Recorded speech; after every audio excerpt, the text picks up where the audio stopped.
जनसेवानंद संत सुभाष बाबा महाराज गुरुवारी एकनाथ महाराज यांच्या चरणी नतमस्तक होऊन माझ्या जीवनामध्ये आलेलं फार मोठ्या संकटाला मी सांगायला सुरुवात करणार आहे.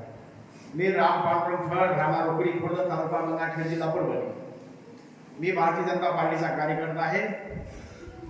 गावामध्ये खेड्यामध्ये राजकारण बरेच काही हेवेदेवे तंटे मोठे होतात. तर माझ्या काही अडचणीमुळे समस्यामुळे मला लोकांनी सांगितलं तुम्ही मलकापूरला जाऊन या. जुलै 17 मध्ये मी आलो. एकनाथ महाराजांचा आशीर्वाद घेतला गुरुवारी आणि वाऱ्याला सुरुवात केली. सांगितल्याप्रमाणे ग्रंथ वाचायला सुरुवात केली. बरेच माझे कामं झाले. परंतु असं संकट म्हणतात ना, जे जे रिलेशन ते त्याने चुकेकर पाहतील. लगेच 5-6 महिन्यामध्ये असं मोठं संकट आलं, फार मोठं भयानक संकट. मुलं शिकायला पुण्याला होते आणि मुलगा आजारी. आणखी दुसरे कोणाचं काम म्हणून पुण्याला गेलो होतो. तिथे गेल्यानंतर मी 2 दिवस पुण्याला राहिलो आणि मला गावातून फोन आला, तुमच्यावर 302चा गुन्हा दाखल झालाय. 302 म्हणजे खून केल्यानंतर माणूस आरोपी होतो का तो 302. मी म्हणून मी पुण्यात आहे, मुलगा पुण्यात आहे. ते गुन्हा दाखल झाला, मुलगा तुमचा नंबर 1चा आरोपी केला आहे. मग मला लक्षात आलं तर काय करावं. आपण मोठं संकट आल्यास मी धार्मिक असल्यामुळं मी पहिलं सज्जनगडावर रामदास स्वामीला जाऊन दर्शन घेतलं. तिथून मला एकनाथ महाराजांची आठवण आली आणि मी पुण्यामध्ये असताना बरेच काही डिस्ट्रिक्ट जज असतात रिटायर झाले, त्यांच्या सगळं भेटी घेतल्या. माझे काही संबंध होते. त्यांना विचारलं हे FIR, कारण त्यावेळेस फॅक्ट्स होते. फॅक्ट्सद्वारे मी FIR मागून घेतला. त्याच्यावर माझा मोठा मुलगा नंबर 1चा आरोपी केला होता आणि मी सुद्धा आरोपी झालो होतो. मग मी त्या जजने सांगितलं की तुमचा मोठा मुलगा आहे का हा केस संपेपर्यंत सुटणार नाही, कारण केस संपायला 5-10 वर्ष लागतात. शिक्षण गेलं, जीवन उद्ध्वस्त झालं. मग शेवटी मला एकनाथ महाराजांची आठवण आली, कारण मी 5 वाऱ्या केल्या होता. इथल्या लोकांचा अनुभव ऐकला होता. मला खात्री होती इथं नक्की 100% काम होतंय. मग मी इथं एकनाथ महाराजांकडे आलो. रात्री उशिरा आलो. माझा अवतार बदलला होता. मला पोलीस पकडतील म्हणून. एकनाथ महाराजांनी रात्री मला थोडं झटकारलं, पण नंतर मी कानाला सांगितलं मी रामफळ गंगाखेड. मग मला जवळ केलं. सकाळी घरी या म्हणले. घरी गेल्यानंतर चहा पाणी केलं आणि सांगितलं की फडसाहेब तुमच्याबद्दल मला तळमळ वाटली. तुम्हाला काही होणार नाही केसमध्ये, तुमची केस बसून मिटणार आहे. त्यावेळेस मला माझी घटना घडल्यानंतर 15 दिवसात एकनाथ महाराजांनी घरी बोलून चहा पाणी करून सांगितलं केस मिटणार आहे. मला 50% बरं वाटलं. पुन्हा मी नंतर महाराज म्हणलं आता मुलं दोन्ही पुण्याला शिका आहेत. एक मुलगी डॉक्टर झाली, हे सुद्धा चांगलं व्हावं, मी मुक्त व्हावं अशी माझी इच्छा आहे. आणि हा तर मुलगा नंबर 1चा आरोपी. आणि पोलिसांनी सांगितलं, रिटायर्ड जजने सांगितलं तुमच्या मुलाची जामीन किमान केस संपेपर्यंत होणार नाही. मग असं महाराजांनी पुन्हा वर हात केला आणि सांगितलं की तुम्ही आता जामीन टाका, अटकपूर्व मुलाची जामीन होईल. 302 म्हणजे साधी गोष्ट नाही.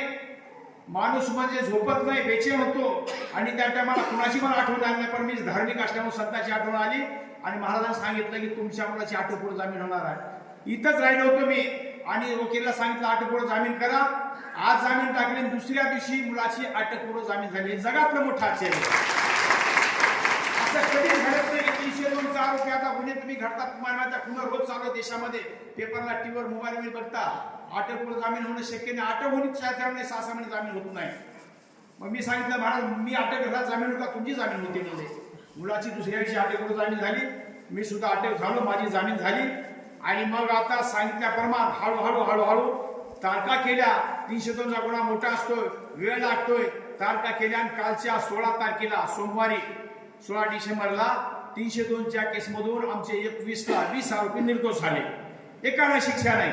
आणि अशी केस निर्दोष झाली जगात कुठे त्याला अपील बी करता येणार नाही, पुढे कुठे केस चालणार बी नाही.